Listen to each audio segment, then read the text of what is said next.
Il a bâti un empire colossal à partir de choses que la plupart des gens traversaient sans même y prêter la moindre attention.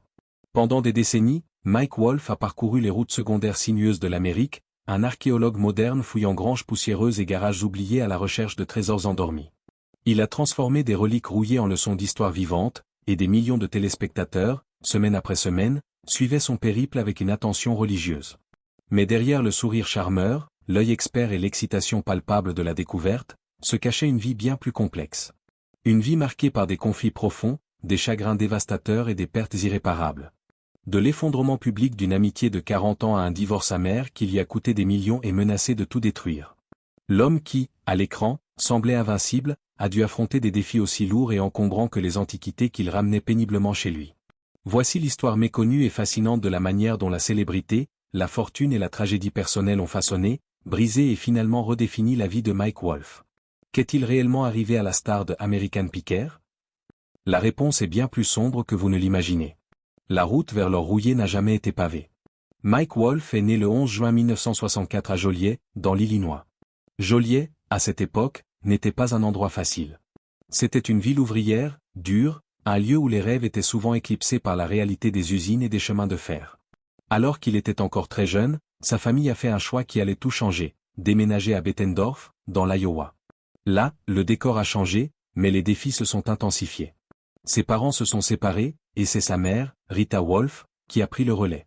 Elle est devenue le pilier, élevant seul Mike et ses deux frères et sœurs, Robbie et Beth. Rita était une femme d'une détermination sans faille, jonglant avec les emplois et les responsabilités pour maintenir le foyer à flot après le départ de leur père. L'argent n'était pas seulement rare, il était une préoccupation constante, un poids invisible qui pesait sur chaque décision. Mais comme c'est souvent le cas, c'est la rareté qui a stimulé la créativité du jeune Mike. Pour un enfant timide et un peu différent, le chemin de l'école était un parcours semé d'embûches, notamment à cause des intimidateurs. Instinctivement, Mike a commencé à éviter la route principale.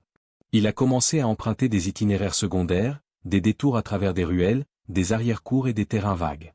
Ce détour, dicté par la peur, est devenu sa plus grande révélation. C'est là, dans les marges de la société, qu'il a remarqué pour la première fois les objets que les gens avaient jetés, mais qui, pour lui, n'avaient jamais vraiment perdu leur âme. À l'âge de 6 ans à peine, il a vécu son Eureka. Sortant d'un tas d'herbe haute et de détritus, il a extrait un vélo à selle banane, rouillé et abandonné. Pour n'importe qui d'autre, ce n'était qu'un déchet. Pour Mike, c'était une opportunité. Il l'a traîné chez lui, l'a nettoyé, a trouvé des pièces, a gonflé les pneus et l'a vendu pour $5. $5. Ce n'était pas seulement une transaction. C'était une épiphanie. Il avait transformé le néant en quelque chose de tangible. Il avait compris un principe fondamental. Ce que le monde considère comme un déchet peut être, pour quelqu'un d'autre, un trésor. En grandissant, cette excitation de la découverte est devenue bien plus qu'une passion, c'est devenu son identité. Pendant que les autres enfants de son âge jouaient au ballon ou aux jeux vidéo, Mike Wolfe était le gamin étrange qui ramenait à la maison des meubles cassés, des vélos rouillés, de vieilles enseignes et des outils abandonnés. Il était déterminé à leur redonner vie.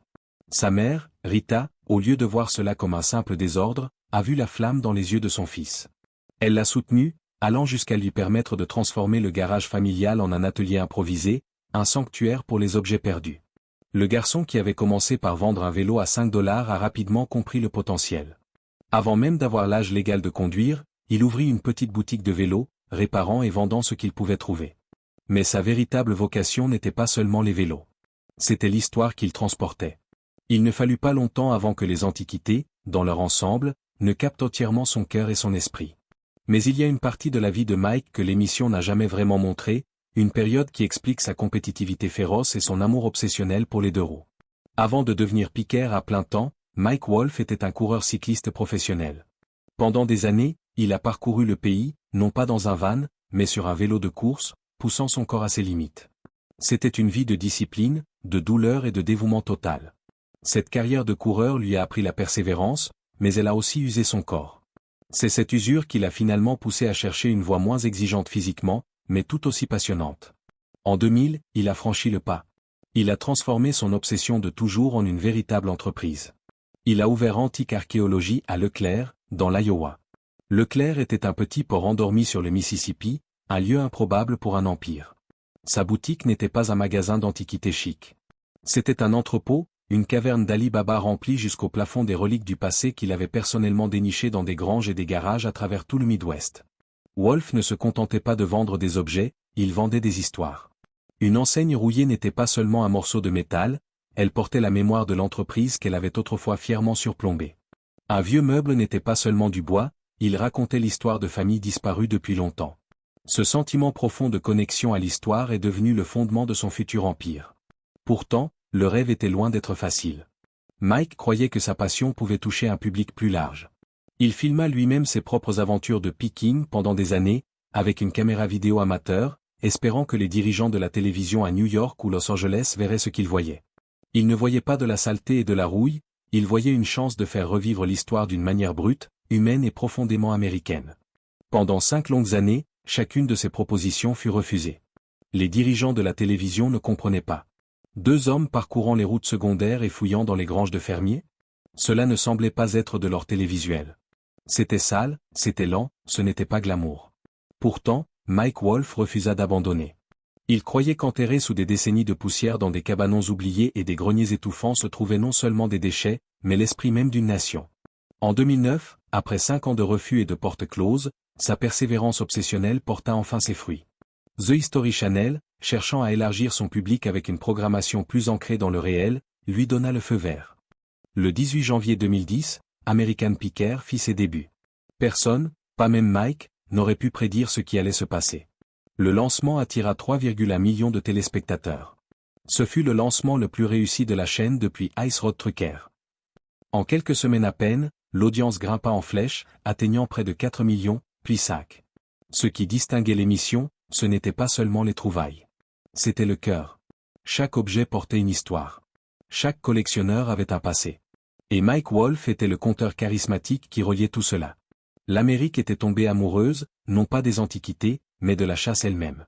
Si cette partie de l'ascension de Mike vous inspire, nous vous serions incroyablement reconnaissants si vous pouviez prendre une seconde pour laisser un j'aime sur cette vidéo. C'est un petit clic pour vous, mais cela nous aide énormément à continuer de raconter ces histoires. Lorsque American Picker a été lancé en 2010, ce n'était pas seulement une émission sur les antiquités. C'était une émission sur l'amitié, sur la mémoire, et sur les recoins oubliés et poussiéreux de l'Amérique. Au cœur absolu de cette alchimie se trouvait le partenariat de Mike Wolf avec Frank Fritz. Frank n'était pas un personnage créé pour la télévision. C'était un homme que Mike connaissait depuis le collège. Ils avaient tous les deux grandi dans l'Iowa, tous les deux sans père vraiment présent dans leur vie, et tous les deux avaient trouvé un refuge étrange et merveilleux dans la recherche d'objets porteurs d'histoire. Ensemble, ils avaient formé un lien qui dépassait de loin le simple cadre professionnel. C'était une fraternité forgée dans la rouille. Fritz devint le parfait complément de Wolf.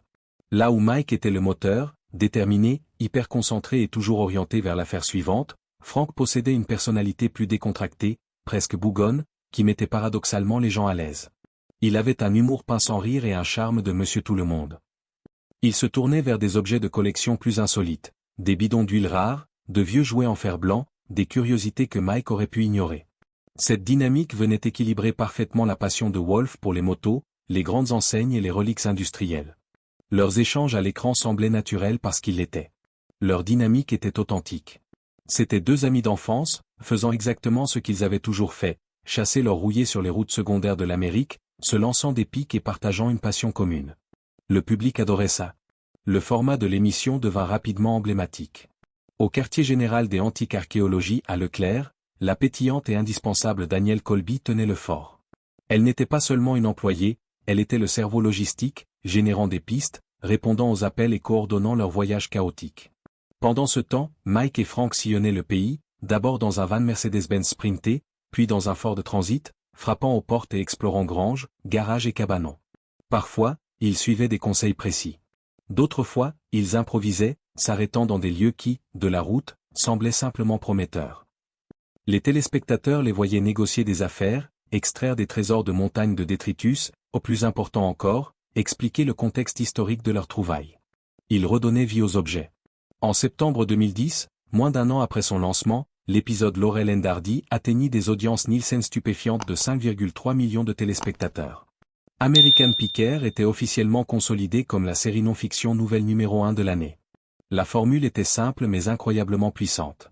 Wolf et Fritz n'achetaient pas seulement des objets, ils préservaient l'histoire, une histoire à la fois. Le succès phénoménal de l'émission permit à Mike Wolf d'élargir sa vision bien au-delà de sa petite boutique de l'Iowa. En décembre 2011, Antique Archéologie ouvrit un second emplacement, bien plus grand et plus ambitieux, à Nashville, Tennessee. Le lieu choisi était parfait, l'ancienne usine de voitures Marathon de 1914, un bâtiment industriel historique qui suintait l'histoire que Mike chérissait tant. Cet espace n'était pas seulement un magasin. C'était une destination touristique, un lieu de pèlerinage où les fans pouvaient venir toucher du doigt l'histoire qu'ils avaient vue à l'écran. La marque American Picker était devenue un monstre culturel. Mike lança Toulan, une ligne de vêtements et d'accessoires inspirés de ses voyages sur la route et de l'Americana classique. Il publia même Kid Picker, un livre destiné à apprendre aux enfants à apprécier l'histoire à travers la collection, espérant inspirer la prochaine génération. Mais avec la popularité croissante, les premières critiques commencèrent à émerger. L'authenticité, qui était la pierre angulaire de l'émission, fut remise en question. Certains remettaient en cause des trouvailles jugées trop belles pour être vraies, comme la découverte d'une Shelby Mustang GT de 1967 dans l'épisode Shelby in the Barn en 2016, suspectant des mises en scène. D'autres se plaignaient que les prix chez Antique Archéologie étaient devenus exorbitants, gonflés par la célébrité de l'émission. Des enseignes vintage qui auraient pu être achetées pour quelques centaines de dollars se vendaient maintenant plusieurs milliers. Des produits dérivés, comme de simples chaussettes à 18 $, donnaient l'impression que la passion s'était transformée en une machine à cash bien huilée. Mike a toujours affirmé que le travail de picking était authentique, mais la télé-réalité marche toujours sur une ligne fine et ambiguë entre la narration et la mise en scène. À travers tout cela, Mike Wolf s'appuyait sur son amitié avec Frank Fritz. Pendant plus d'une décennie, ils ont voyagé ensemble, parcouru des centaines de milliers de kilomètres, filmé des centaines d'épisodes et créé un héritage qui semblait absolument incassable. Pourtant, en coulisses, loin des caméras et des rires partagés, des fissures commençaient à apparaître. Des fissures minuscules au début, mais que la célébrité, les problèmes de santé, l'argent et le ressentiment allaient bientôt ouvrir de manière béante et destructrice. Alors que Mike Wolf devenait le visage incontesté de l'empire American Picker, sa vie personnelle prenait également un tournant majeur. En 2012, au sommet de sa gloire télévisuelle, il épousa sa compagne de longue date, Jodie Fahette. Ensemble, ils accueillirent une fille, Charlie. Pour le monde extérieur, Mike avait tout, une émission à succès, une entreprise florissante et une famille magnifique. Mais la réalité est souvent bien plus cruelle. En 2013, à peine un an après leur mariage et la naissance de leur fille, Jodie fut diagnostiquée d'un lymphome non-Hodgkinien de stade 2. Ce fut un chapitre terrifiant. L'homme qui passait ses journées à sauver des objets du passé se retrouvait soudain à se battre pour l'avenir de sa propre famille. Pendant des années, Mike resta aux côtés de Jodie, jonglant entre les tournages exténuants à travers le pays et les traitements de chimiothérapie épuisants de sa femme. Il était le roc sur lequel elle pouvait s'appuyer. Et en 2020, ils reçurent la nouvelle qu'ils attendaient. Jodie était officiellement en rémission, déclarée guérie. Mais cette victoire contre la maladie, qui aurait dû souder le couple à jamais, ne put malheureusement pas réparer les fractures plus profondes qui s'étaient formées au fil des ans. La pression de la célébrité, les absences constantes de Mike pour les tournages, et le traumatisme de la maladie avaient érodé leur relation. En juin 2020, quelques mois seulement après l'annonce de la rémission de Jodie, le couple se sépara. En décembre 2021, leur divorce fut finalisé. Le règlement fut brutal et coûteux, un véritable coup de massue financier pour Mike. Selon les documents du tribunal, Jodie reçut plus de 5,8 millions de dollars en liquide. Mais ce n'était pas tout. Elle obtint également une part substantielle de leurs nombreuses propriétés dans le Tennessee et en Caroline du Nord. Plus douloureux encore, elle obtint une part des royalties provenant des American Picker et une pension alimentaire significative. Mike Wolf, le négociateur hors pair, venait de conclure l'affaire la plus coûteuse de sa vie. Il obtint la garde partagée de leur fille, Charlie, et bien que le mariage ait pris fin, sa paternité demeurait l'encre de sa vie. Il partageait souvent sur les réseaux sociaux des aperçus de son lien indéfectible avec sa fille, montrant un côté plus doux et plus vulnérable que celui du Picker aguerri. Et c'est précisément à ce moment-là, alors que sa vie personnelle implosait, que son partenariat professionnel, le fondement même de son succès, s'effondra de manière spectaculaire. En 2020, les fans les plus attentifs des American Picker commencèrent à remarquer quelque chose d'étrange. Frank Fritz n'apparaissait plus dans les nouveaux épisodes. Au début, aucune explication officielle ne fut donnée. On supposa que c'était à cause de la pandémie de Covid-19 ou de ses problèmes de dos connus. Des rumeurs circulèrent en ligne. Certains espéraient qu'il se remettait simplement de problèmes de santé et qu'il reviendrait. D'autres craignaient le pire. Les mois passèrent. Le silence devint assourdissant. Finalement, en juillet 2021, Mike Wolf publia une déclaration sur Instagram, confirmant ce que beaucoup soupçonnaient. Frank Fritz ne faisait plus partie de l'émission. La déclaration de Mike se voulait diplomate. Il décrivait leur parcours commun comme étant rempli de hauts et de bas, et il affirma que Frank manquerait à tous et qu'il priait pour lui. Mais Frank Fritz, lisant cela depuis chez lui dans l'Iowa, n'y crut pas une seconde. Sa réaction fut volcanique.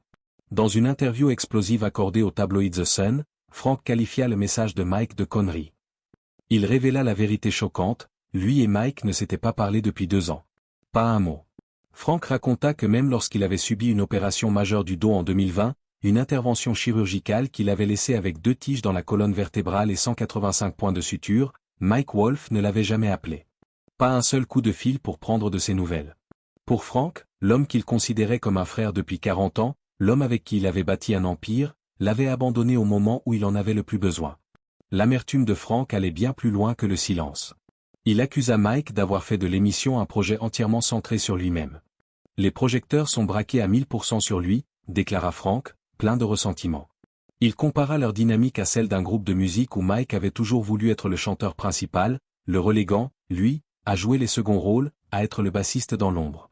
Pour un homme qui avait contribué à faire des American Pickers l'un des plus grands succès de l'histoire de la chaîne, c'était une rétrogradation douloureuse et humiliante. Les problèmes de santé de Frank n'avaient fait qu'aggraver la fracture. Il vivait avec la maladie de Crohn depuis des années, luttant quotidiennement contre la fatigue et la douleur chronique. Après son opération du dos en 2020, il devint dépendant des analgésiques. La chaîne History Channel avait des règles très strictes concernant la sobriété et les médicaments, et ces difficultés fournirent apparemment au producteur une raison contractuelle de l'écarter définitivement. Frank insista jusqu'au bout, il n'avait pas quitté l'émission. Il avait été licencié. Mike Wolf, de son côté, affirma avoir essayé de soutenir Frank et de l'encourager à se faire aider pour ses problèmes de dépendance, mais l'amitié était déjà morte et enterrée. La querelle, autrefois privée, déborda dans l'arène publique. Les fans se retrouvèrent pris au milieu, le cœur brisé. Des pétitions circulèrent en ligne, rassemblant des dizaines de milliers de signatures pour réclamer le retour de Frank Fritz. Mais il était trop tard. À la mi-2021, la History Channel confirma officiellement et froidement son départ. Pour combler le vide laissé par Frank, Robbie Wolf, le frère cadet de Mike, prit de plus en plus souvent le rôle de co-animateur. D'autres piquèrent comme Daniel Colby elle-même et Jersey Jones à l'alternèrent, mais la magie originale, l'alchimie unique entre Mike et Frank, avait disparu. Et ce n'était pas seulement un sentiment. Les chiffres le prouvèrent. Les audiences des American Pickers, qui attiraient autrefois 3, 4, voire 5 millions de téléspectateurs, s'effondrèrent, peinant à atteindre le million. Puis, alors que la poussière de la querelle retombait à peine, la tragédie frappa. En juillet 2022, un an après son interview explosive, Frank Fritz subit un grave accident vasculaire cérébral. L'AVC le laissa partiellement paralysé et confiné à un lit, incapable de parler. Dans un retournement de situation étrange et presque ironique, ce fut Mike Wolf qui annonça la nouvelle au public. Certains y virent un geste de compassion tardif, d'autres une tentative maladroite de contrôler le récit. La santé de Frank ne se rétablit jamais complètement. Alors que les fans gardaient un maigre espoir de le revoir un jour, même pour une brève apparition, Frank vécut ses dernières années tranquillement, loin des caméras, placé sous tutelle. Le 30 septembre 2024, Frank Fritz mourut à l'âge de 60 ans. Dans un tournant doux amer, presque shakespearien, il fut révélé plus tard que Mike s'était reconnecté avec Frank quelques mois avant sa mort. En mai 2023, Mike avait rendu visite à son vieil ami. Malgré des années de colère et de silence, ils partagèrent une dernière visite, comblant, peut-être, des années de douleur par une mesure de paix silencieuse. Lorsque Frank s'éteignit, Mike publia un hommage bien différent de son premier message. Il décrivit Frank comme un rêveur, sensible et drôle, un homme qui avait façonné non seulement l'émission, mais aussi sa propre vie. La fraternité, brisée par la gloire, trouvait une conclusion tragique dans la mort. C'est une histoire incroyablement triste. Si la relation complexe entre Mike et Frank vous a touché, nous apprécierions sincèrement votre soutien en vous abonnant à notre chaîne. Nous mettons tout notre cœur à rechercher ces histoires, et votre abonnement est notre plus belle récompense. Merci infiniment. Alors que les fans pleuraient l'effondrement de l'amitié entre Mike et Frank, et que Mike gérait les retombées de son divorce de plusieurs millions de dollars, l'empire commercial qu'il avait construit commençait lui aussi à montrer ses propres fissures. En janvier 2022, un client furieux accusa publiquement Antique Archéologie d'avoir annulé une vente en ligne confirmée. Le client suggéra que le magasin avait simplement accepté une offre plus élevée pour le même article après la confirmation de son achat.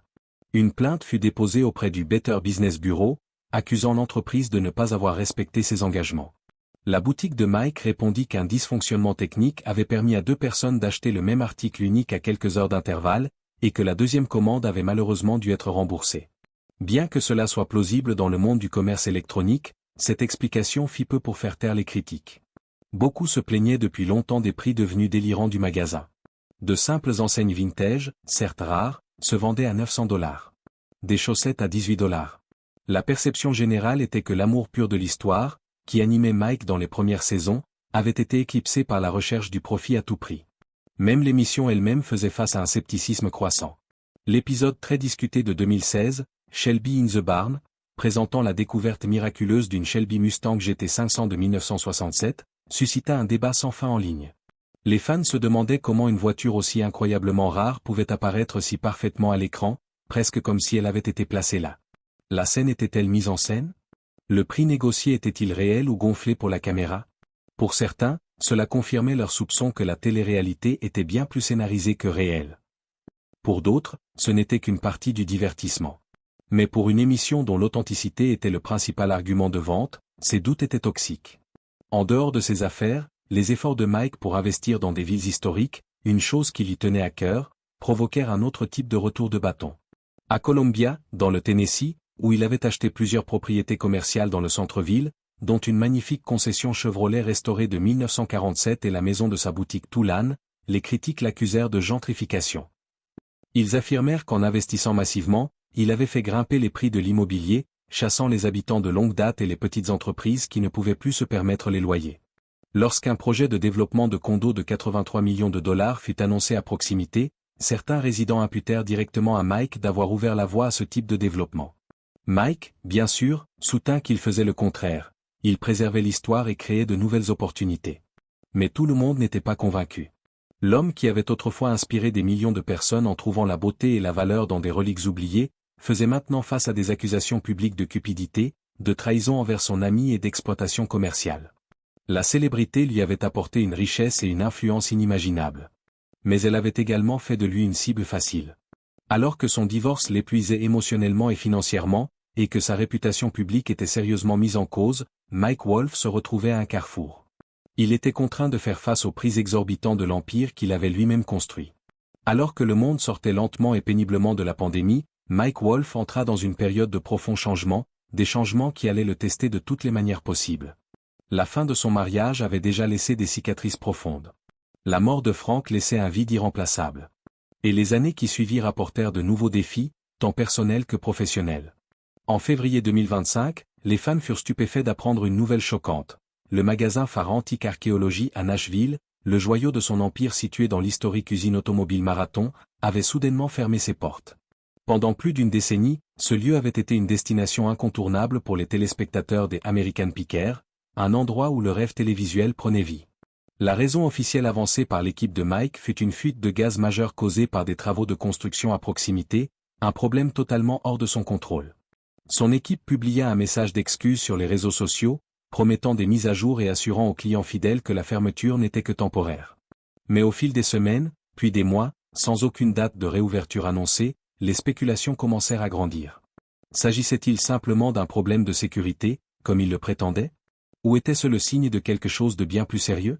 Avec des commerces de détail en difficulté à l'échelle nationale et l'audience des American Pickers en déclin constant depuis le départ de Frank, beaucoup se demandèrent si Mike Wolfe ne se préparait pas à s'éloigner des magasins physiques qui avaient défini sa marque pendant si longtemps.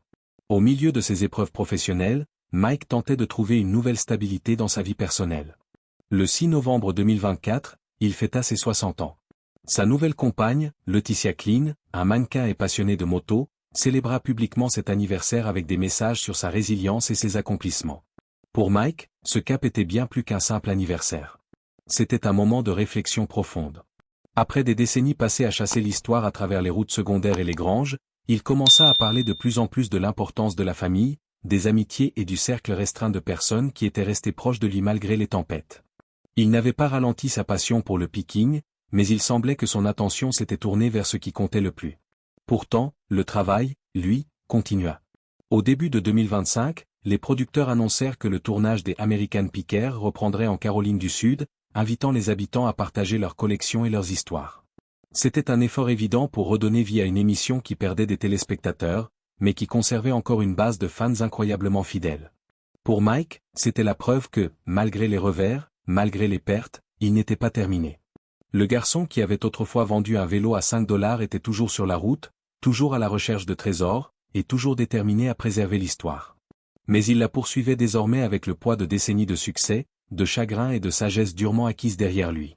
Au-delà de l'émission, au-delà des querelles et des drames, Mike Wolf a toujours été bien plus qu'un simple animateur de télé-réalité. C'est un homme animé par un besoin presque viscéral de préserver l'histoire. Non seulement à travers les petites antiquités, mais aussi à travers les bâtiments, les communautés, par-dessus tout, les motos. Dès le départ, sa vision allait bien au-delà des audiences télévisées ou des profits de ses magasins. L'un de ses projets les plus fiers fut son partenariat avec le National Trust for Historic Preservation, où il soutint activement la campagne 10 Place Matters. Plutôt que de laisser disparaître les monuments historiques et les bâtiments emblématiques des petites villes, Mike a investi son temps et son propre argent pour les restaurer. À Columbia, dans le Tennessee, il n'a pas seulement ouvert une boutique. Il a acheté une concession Chevrolet abandonnée depuis longtemps, datant de 1947, et l'a fait renaître avec un soin méticuleux, conservant le caractère original tout en lui donnant une nouvelle vie en tant qu'espace commercial. Il a lancé l'initiative Nashville's Big Backyard, visant à revitaliser les petites villes de l'Alabama et du Tennessee en attirant des touristes, des télétravailleurs et de nouvelles entreprises. Pour Mike, sauver l'histoire n'était pas seulement une question d'objet, c'était sauver les lieux où ces histoires avaient été vécues. Pourtant, sa plus grande passion personnelle, celle qui a précédé l'émission et qui lui survivra, a toujours été les motos. À 13 ans, il acheta secrètement sa première moto, une Honda 50, déclenchant une histoire d'amour qui ne s'éteindrait jamais. Au fil des années, il a amassé une collection personnelle stupéfiante de plus de 130 motos anciennes, certains modèles rarissimes datant du tout début des années 1900. Contrairement à beaucoup de collectionneurs qui restaurent les machines jusqu'à ce qu'elles brillent comme neuves, Mike préférait les garder dans leur état tel que trouvé. Il croyait en la patine. Chaque rayure, chaque bosse et chaque trace de rouille racontait une histoire, l'histoire de la vie de la moto. Il croyait que ces histoires méritaient de rester visibles. Il ne se contentait pas de les exposer dans un musée stérile. Il les conduisait. Il entreprenait de longs voyages à travers le pays sur ses machines centenaires, rencontrant d'autres passionnés qui partageaient sa dévotion. En janvier 2025, il fit les gros titres du monde de la collection en décidant de mettre aux enchères 62 motos exceptionnelles de sa collection personnelle chez Mecom Auction à Las Vegas. Ce n'était pas un signe de retrait ou un besoin d'argent. C'était un changement de focus. Mike expliqua qu'il voulait se concentrer sur des périodes et des modèles encore plus spécifiques de l'histoire de la moto, surtout, qu'il voulait donner à d'autres collectionneurs la chance de posséder et de préserver ces pièces du passé. Pour lui, ces motos étaient bien plus que des machines. Elles étaient des conteuses, chacune capturant un moment où l'innovation, le design et l'aventure régnaient sur la route ouverte. À travers tout cela, son message est resté constant, clair et puissant, l'histoire compte. Qu'il s'agisse d'un panneau rouillé, d'une grange abandonnée au bord de l'effondrement ou d'une Harley-Davidson Knucklehead centenaire, chaque relique a un sens, une valeur qui dépasse l'argent. Mike Wolf a passé sa vie à chercher ces significations, à les partager avec un public de millions de personnes et à enseigner aux générations futures que la vraie valeur ne se mesure pas toujours en dollars. Mais les années ont indéniablement laissé des traces. Les querelles publiques, le divorce coûteux, les fermetures de magasins, les controverses sur les prix. Tout cela a remodelé l'homme que les téléspectateurs ont rencontré pour la première fois en 2010. Il n'est plus seulement le piqueur enthousiaste et insouciant avec une camionnette pleine de trésors. C'est un survivant. Un survivant des tempêtes personnelles et professionnelles les plus violentes. Un homme qui a payé un prix incroyablement cher pour la vie qu'il a construite, mais qui, malgré tout, continue de poursuivre la route devant lui, toujours à l'affût du prochain trésor caché. Le parcours de Mike Wolf a été rempli de triomphes qui ont redéfini la télévision, mais aussi de chagrins et de pertes qui l'ont changé à jamais. Des sommets du succès record des American Pickers aux abîmes de la perte d'un ami de 40 ans, d'un mariage et même, aux yeux de certains, de sa propre réputation. Son histoire est aussi complexe, aussi rouillée et aussi précieuse que les antiquités qu'il chasse. Qu'en pensez-vous? Mike Wolf est-il encore l'homme passionné qui sauve l'histoire américaine, ou la célébrité et la tragédie l'ont-elles laissé poursuivre quelque chose qu'il ne retrouvera jamais? Dites-le nous dans les commentaires ci-dessous. Merci infiniment de nous avoir rejoints pour ce voyage dans la vie de cet homme complexe. Si cette histoire vous a touché, vous a surpris ou vous a fait réfléchir, n'oubliez pas de vous abonner à notre chaîne pour ne pas manquer nos prochains portraits. Nous serions vraiment honorés de vous compter parmi nous. Prenez soin de vous, et à très bientôt. Et s'il vous plaît, si vous avez apprécié ce moment, n'oubliez pas de nous laisser un j'aime. Votre soutien est tout pour nous.